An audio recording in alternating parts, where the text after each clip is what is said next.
ভালো লাগার এক অফুরন্ত বিকেলে আপনাদের সকলকেই স্বাগত জানাই।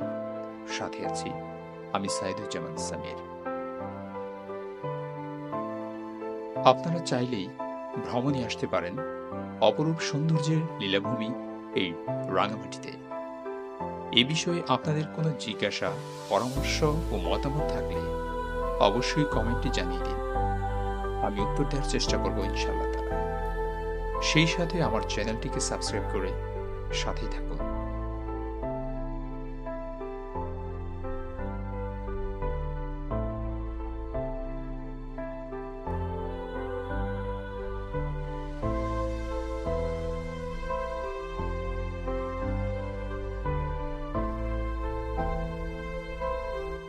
বহুদূরের ওই পাহাড়কে দৃশ্যায়নের জন্য মানুষ বিভিন্নভাবে ক্যামেরাবন্দি করছে।